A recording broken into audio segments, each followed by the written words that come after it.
testigo. Para man makita natin yung kanilang kagandahan. Pangiti-ngiti pa siya.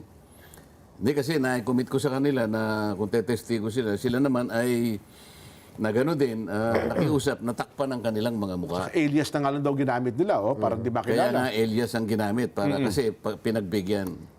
Nakalimutan niya, itong isa nasa kaliwa ko, pinatanggal yung kanyang maskara. Si, RD, pakanan. Nagre-request Opo. din na... Nagre-request din ito, natakpan ng mukha. Hindi ko naman malaman kung talagang binalot niya talaga yung sarili niya. Ayun nga. Ha? So, pinabakbak lahat ang ano. Ngayon, Pinagtulungan nga po kasi disrespect daw sa Senado yun eh. kaya nga, ngayon, paano ngayong wala kaming kino-cover up? Pero yung dalawang babae naka-cover up ang mukha. Itong isa, tinanggal yung disrespect, sabi nila. Yung dalawang babae, hindi disrespect, nakiusap. Wag na po. Ano ba naman ang masama? Ang pag-uusapan lang naman pala kung sino yung nagsabi sa kanila na umalis na kayo. Ayun nga. Yung ba ay nakakatakot? Parliamentary courtesy yung pinag-uusapan. Kaban ng bayan ang pinag-uusapan. Makakalabag ba ako? Mas mahalaga ba yung interparliamentary courtesy sa sinasabi ng saligang batas? Basahin ninyo ang saligang batas. Opo. Yung statement ng principles nakalagay dyan. Na kailangan lahat ng mga opisyalis ng gobyerno ay hindi dapat nai-involve sa corruption. Yun ang mas mataas na uri na parametrong dapat natin gamitin. Hindi interparliamentary courtesy. Hindi absolute yun eh. Doon sa saligang batas din sinasabi, yung House of Representatives at saka yung Senado pwedeng magpatawag. Opo. Sa ngayon nga, lahat pinatatawag namin eh. Kahit na public official ka, kailangan dumating ka. Ang kaibahan nga lang, merong limited immunity yung mga members ng Congress. Tama. Okay? Ano yung limited immunity? Immunity from arrest. Pero wala kang immunity sa sabina, wala kang immunity sa patawag at sa investigation o anumang public scrutiny. Walang nakalagay sa saligang batas na ganun. Ano tayo sa pagpapatuloy ng ating talakayan, ang napansin nyo, Sen, bakit ang ipinatawag ay yung dalawang babaeng nakatakip ang... Di, pero doon sa punto na yun, Sen, vital kasi yung dapat statement ni Adrian eh. Di ba? Kasi siya ang nagsasabing yun daw ay Diniretso sige to niya, ganyan tsaka eh. may conclusion siya na sinasabi. Opo eh. I will identify officials of government, sabi niya. Sinabi, Yusek Traigib. At saka si Yusek Bersamin, he was name-dropping the president. Sa mga tweet, inalisan niya kagad ng responsibility ang opisina ng presidente. Alam niya eh. Opo. Yusek Adrian, name-drop the name of the president. Yes. Ganun siya kasigurado. Kinungklud niya. Pero bakit hanggang ngayon, hindi niya tinatawag yon. At nandun yung Traigib, nandun yung Bernardo, dapat nandun din yung Yung sinasabi ko, Bersamin, kung sino-sino yung pinipresenta ng mga testigo. Ano ba sinasabi niya? Sabi niya, doon sa kanyang opening statement, Opo. nung Monday. ito sinabi niya, let me emphasize one point. Ayan. We always go where the evidence leads us. Aha. We do not target any particular person nor we have the intention to cover up for anybody. Taliwas ito eh. Oo nga. Wherever the evidence leads us. Uy, nagsabi si Traigib. Nagsabi Adrian Bersamin. Ba't di mo sila patawagin? Ay, bakit ganito? Wala raw silang intensyon na panatan ng iba. O to cover up anybody. Parang may kino-cover ka rito. Di ba? Nagharap silang dalawa eh. Ayun nga. O pagkatapos, ang pinresent niya, dalawang babae nakatakip ang mukha. Nagtatanong ako, sino sumasagot? Opo. Sino sumasagot? Yung chairman po ng komite, Senator Ping. Hindi ba ikaw, alam ba, ikaw tinatanong ko, si Nelson nasagot na sagot. Ano sa tingin mo ang mararamdaman ko? Well, yun na nga po. Ano yun na nga po? Ano mararamdaman ko? Siyempre, tinatanong kita, ito yung sagot na sagot. Ikaw, ayaw kanyang pasagutin, ito yung sagot na sagot. nakakabastos yun, Sen. Pagkatapos sasabihin, tayo ang may disrespect. Parang baliktad ang nangyayari. Kasimple-simple lang ng tanong ko eh. Sabi ko to sa babae, sino po ba yung may-ari talaga ng bahay na pinag-uusapan natin sa 30 Tamarin Street? Bigla siya nagsalita. Pero hindi ko siya, Oo nga, pabagalang hindi ko nga siya eh. sinasansala. Okay. Tanong na naman ako. Opo. Sagot na naman siya. Oho. Tanong pa rin ako. Ang haba nga po ng explanation. Eh. Sagot na naman siya. Oho. Sabi nga ng isang observer alam mo na pala yung mga sagot niya. Ba't pinresenta mo pa dyan? Para ano yan? Oo. Ang gamit lang pala nung dalawa para ituro si Diskaya na si Diskaya raw ang nagsabi na umalis na kayo dyan dahil gagamitin na ng bagong may-ari. Opo. Dahil ang bagong may-ari na nasagap yata ng Blue Ribbon Committee Chairman, meron natang chismis ng bagong may-ari, Martin Romualdez. Kaya pala pinaturo si Diskaya, para ang maisip na naman tao, wala yung chismis na si Romualdez ang may-ari kung hindi tinuturo si Diskaya. Ayun. O, akala ko ba wala tayong kino-cover up dito? Oho. Hindi ba? O tapos, sabi ko, Mr. Chair, baka naman Pwede makita rin yung... sabi ko, parang maganda naman yung mga natin, itong mga Opo. testigo. Para man makita natin yung kanilang kagandahan. Pangiti-ngiti pa siya. Hindi kasi na-commit ko sa kanila na kung tetestigo sila naman ay na gano'n din, nakiusap, natakpan ang kanilang mga mukha. Alias na nga lang daw ginamit nila, para di Kaya makilala. nga alias ang ginamit para kasi pinagbigyan. Nakalimutan niya, itong isa nasa kaliwa ko, pinatanggal yung kanyang maskara. Si, RD, pakanan. Nagre-request Opo. din na... Nagre-request din ito na takpan ng mukha. Hindi ko naman malaman kung talagang binalot niya talaga yung sarili niya. Oho. Ha? So, pinabakbak lahat ang Oho. Ngayon- Pinagtulungan nga po kasi disrespect daw sa Senado yun eh. Kaya nga, ngayon, paano ngayong wala kaming kino-cover up? Pero yung dalawang babae naka-cover up ang mukha. Itong isa, tinanggal yung disrespect, sabi nila. Oho. Yung dalawang babae, hindi disrespect, nakiusap. Wag na po. Ano ba naman ang masama? Ang pag-uusapan lang naman pala kung sino yung nagsabi sa kanila na umalis na kayo. Ayun nga. Yung ba ay nakakatakot? Nakakulong yung kanilang itinuro eh. Oo Si nga po. Carly. Yung asawa nakakulong sa Cebu, itong lalaki nakakulong yata sa Senado hanggang ngayon. Nakakatakot ba yun?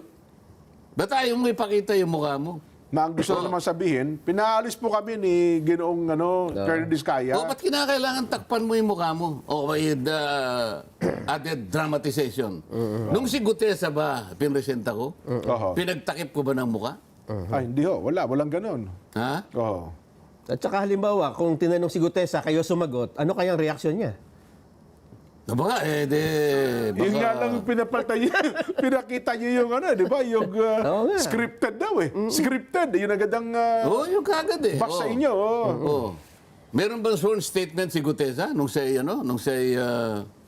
nag-testify? Meron po, di ba? O yung dalawang babae, sabi niya, merong sworn statement, pero hindi niya kami binigyan. Kasi kung binigyan niya kami, makapagtatanong kami sa kanila. Makapag-prepare Yung dalawang kayo. babae na yun. Oho. Oo. Tingnan mo yung diferensya ngayon. Oo nga. O pagkatapos, sabi nila, ano ba? Let me emphasize one point, we always go where the evidence leads us. Yes, sabi po yun. Lahat ng mga testigo, tinuturo si Martin Romualdez. Oho. Si Gutesa, tinuro siya. Sila Diskaya sa magitan ng mga ilang Congressman. congressmen na kanilang in-identify, tinuturo din Opo. si Saltico at si Martin Romualdez. Di ba? Maski sila, ang dami. O bakit hindi niya puwersahin si Romualdez na tumestigo sa Blue Ribbon? Ang gusto ko mangyari sa susunod na paghihiring, para tingin niya si Romualdez. Meron daw po kayong courtesy yung dalawang kapulungan. So, hindi pwedeng pilitin. Parliamentary. Parliamentary courtesy. Ano yung sa Tagalog yung parliamentary courtesy? Paggagalangan sa dalawang Kapulungan. kapulungan. Okay, palagay mo. Nilimas ang kabambayan ng bansang ito, Jen. Oho. Nelson. Ano, gagamitin mo yung paggagalangan sa dalawang kapulungan. Ha? Gagamitin mo yon? Ikaw na nga tinuro eh. Ang pinag-uusapan natin, mahigit na 1 trilyong piso ang ninakaw, ang nilimas sa kaban ng bayan. Pagkatapos sasabihin mo, meron tayong interparliamentary courtesy. Courtesy, oo. Siya lamang kanya ang makapagpapasya kung darating siya o hindi. Oho. Kung ako ang chairman, hindi ganon ang aking pasya. Oho. Kung kinakailangan isabi na kita, isasabi na kita. Aha. Anong parliamentary courtesy yung pinag-uusapan? Kaban ng bayan ang pinag-uusapan. Makakalabag ba ako? Mas mahalaga ba yung interparliamentary courtesy sa sinasabi ng saligang batas? Oho. Basahin ninyo ang saligang batas. Opo. Yung statement of principles nakalagay dyan. Na kailangan lahat ng mga opisyalis ng gobyerno ay hindi dapat na-involve sa corruption. Oho. Yun ang mas mataas na uri Oho. na parametrong dapat natin gamitin. Hindi interparliamentary courtesy. Hindi absolute yun eh. Doon sa saligang batas din sinasabi, yung House of Representatives at saka yung Senado pwedeng magpatawag. Opo. Sa ngayon nga, lahat pinatatawag namin eh. Kahit na public official ka, kailangan dumating ka. Ang kaibahan nga lang, merong limited immunity yung mga members ng Congress. Tama. Oho. Okay? Oho. Ano yung limited immunity? Oho. Immunity from arrest. Aha. Pero wala kang immunity sa sabina, wala kang immunity sa patawag at sa investigation o anumang public scrutiny. Walang nakalagay sa saligang batas na ganun. O diyan sila gumagamit ng pamamaraan para sa ganun i-cover up. Hindi totoo itong sinabi niya ito. Let me emphasize one point. Hindi totoo yung sinasabi niya. Dapat nakikinig siya ngayon. We always go where the evidence leads us. Hindi totoo. Ako na nagsasabi sa inyo. Oho. Ang dapat niyang halongkatin itong pinagsasabi niya. Ito, meron pa sa sinabi. Si Yusek Bernardo, Opo. nag-handle daw ng 5 billion para kay Secretary Bunoan. Oho. 5 billion per year. Magmula noong 2023, 2024, 2025. 5 billion. At 15% ang kinukuha. Oho. 15%. Ngayon, sa kickback na yon, 75% napupunta kay Bunoan, 25% kay Bernardo. Oho. Siya rin ang nagsabi nun eh. Nandun si Bernardo, nandun si Bunoan. Dininay din ni Bunoan. Hindi po totoo yun. Oho. Pagka wala kang specific denial, general denial lang, Opo. that amounts to admission. Ganun Ay, ba hindi yun? totoo yan. Ganun lang. Ganun lang kasimple. Alin ang hindi totoo? Yung 75%? Oo. O 70% lang ang nakuha mo? Oho. Kailangan siguro, i-deny mo yan specific, hindi yung general denial. Oh. Lumitaw yung Cabral files. Nakalagay doon kung sino.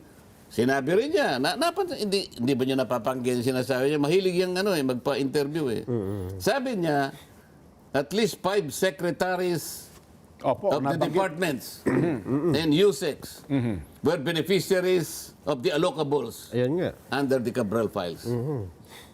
Ba't hindi niya ilabas? Sino ba yung mga Cabinet secretary yun? secretary? Oo nga, oo. Doon sa binabanggit ko nga sa'yo na 100 billion na sinasabi ni Saldico Oo. na ang nag-name drop ay si Adrian Bersamin. Bersamin Opo. Oo. na binibigay kay Trigib. Opo.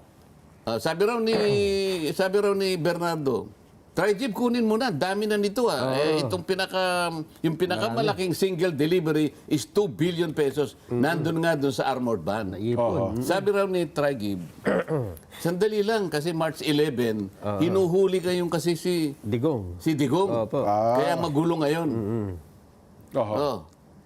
Pero kanya itong circumstansya ito, may kinalaman pa kanya doon sa pagpapalit ng ES kaya sa Makatwid, may connection pa daw si yung bagong hirang na executive secretary na si Secretary Ralph Recto. Oho. Bakit hindi ipaliwanag itong mga bagay nito? Puro seryosong aligasyon ito Ayun nga. Kung totoo na he always goes Where the evidence where the leads us. evidence leads him, Aha.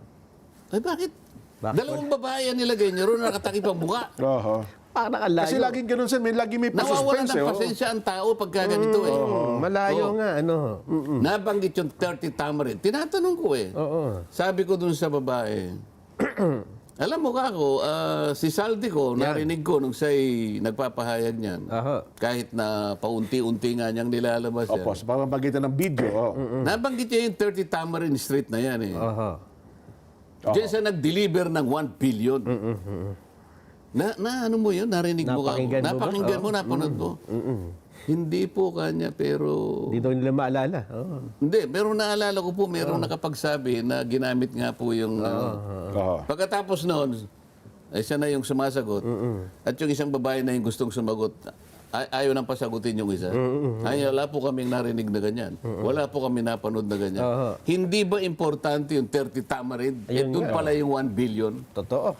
na doon diniliver. Kasi nagtaka nga ako, parang hindi nila kinala yung saldi ko eh. Kasi halos lahat nakapanood ng video eh. Nung tinatanong nyo na, Yun nga yung napansin namin ni Jen. parang hindi po. Sen. Samantalang si Diskaya na ituro niya. At Ayun, yun ang naging interesado sila. Oo. Samantalang sabi namin ni Jen, hindi, kung ikaw ang nakatira dun sa address, nabanggit ni Saldi ko yung address mo, magugulantang ka, Ay, di ba? usap-usapan niya, no? Usap-usapan, tsaka tatanungin ka ng mga kakilala mo. Yun nga lang ayaw kanya. Hindi nagbigay ng sworn statement. Hindi ako papayag na siya umupo doon at nakatakip ang mukha. Yung ba nasa rules namin na kailangan magtakip ka ng mukha? Pinag-uusapan na rules. Wala sa rules daw yung pagbigay ng minority report. Oho. Yung pagtatakip ba ng mukha nasa rules? Yun ang di namin alam. Ha? Sen. Walang ganun. Walang ganun. Subukan mong gawin sa husgado yung kapag hindi ka na contempt. Hoy, tanggalin mo yan. Oho. Pasumpa ka pang ganyan eh. Paano ka susumpa? Hindi ka nga kilala ng... Oo nga. O kasi may karapatan ako, ina-accuse ako eh. Yun Di ba, halimbawa? lamang pagiging sagrado ng panunumpa. Oho. Hinihiya mo eh.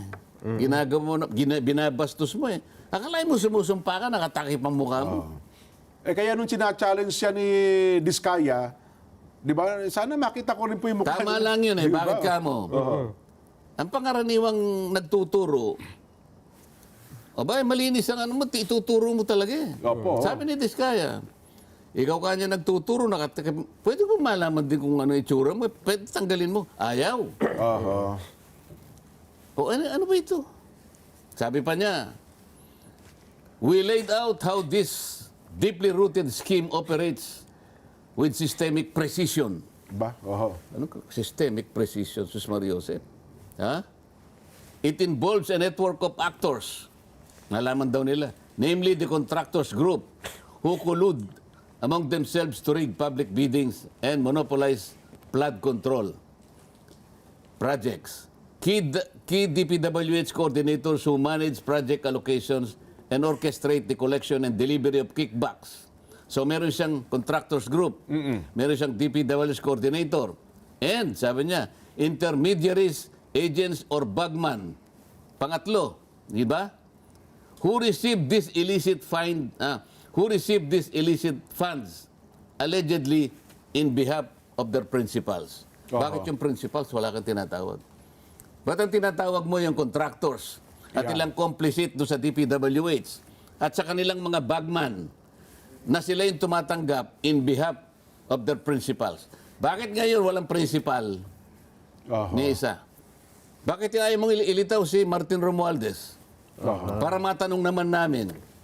Bakit hindi niya hingin yung affidavit ni Martin Romualdez na sinabmit sa ICI? Para yun ang gawin naming basyan para tanungin siya. Oho.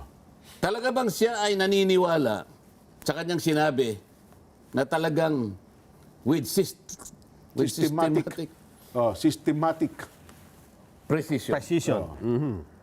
we will follow the evidence wherever it leads us. Leads us. Totoo ba lahat to?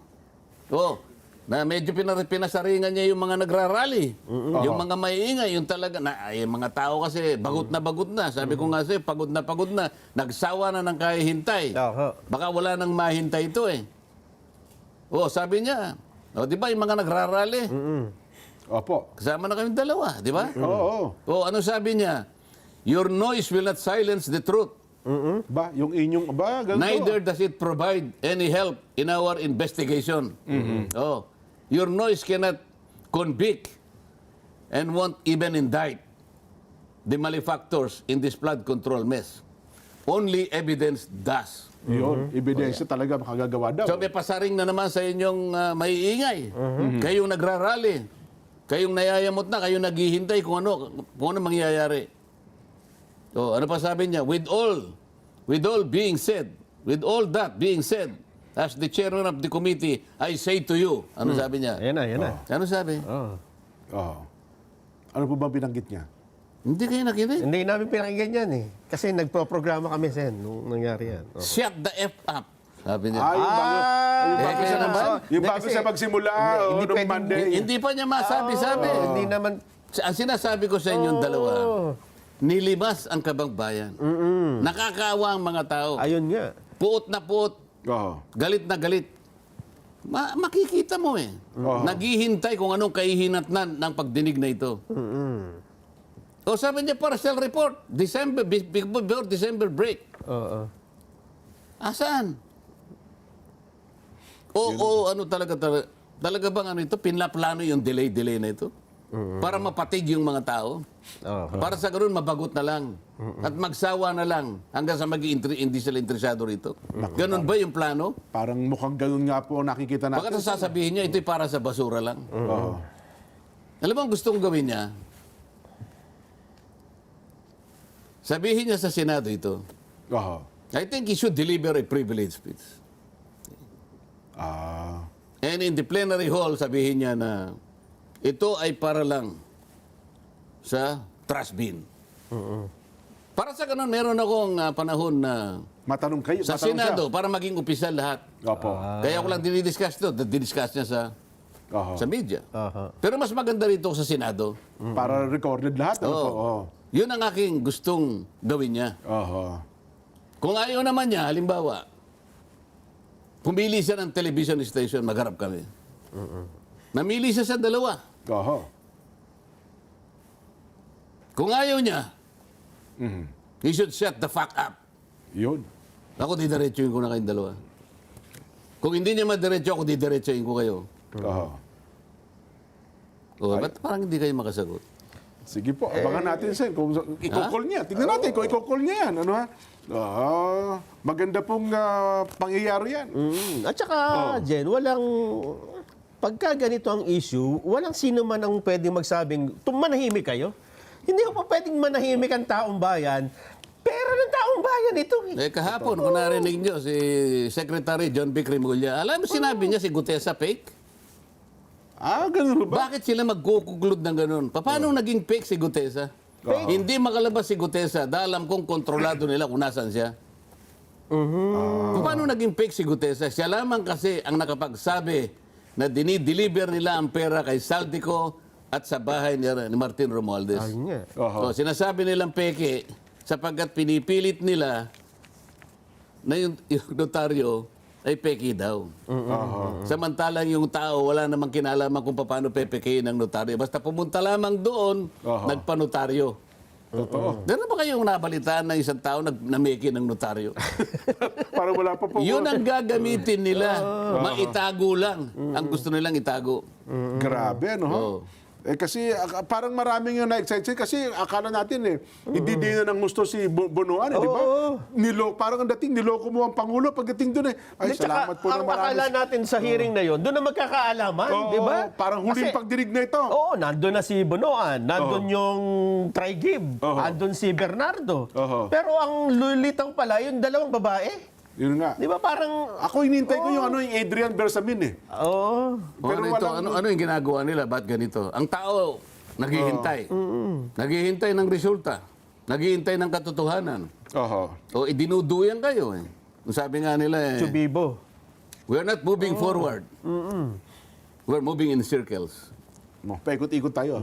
Di ba? Sinuchubibo nga. Chubibo. Oh, nachubibo na kayo. Yun na nga. Anyway, paano yan? Pasensya na muna sa mga pagbati. Mainit po kami ngayon Mainit Wala kami muna pagbati ngayon. Talaga naman. Ay, nako. Pwede bang sa Monday, Sen, magprograma uli kayo? Para ito, kasi parang bitin kami eh. Dugtungan natin. Oo. Hindi kayo nakakasunod eh. Hindi po. Gusto namin bigyan kayo ng mahaba-habang oras eh. Eh kasi kailangan ikwento ko yun. Pati Tama yung, po. sabi ko, ipalit, ipasinag na lang. Ang tagal bago isininag. Kailangan, kaya naubos ang panahon ko. Opo. Parang blue ribbon eh. Alam niyo naman Bibigyan po- ka ng 5 minutes. Ano may tatanong mo sa 5 minutes? Alam niyo naman ang mga makina, Sen, hindi mahirap natin yun.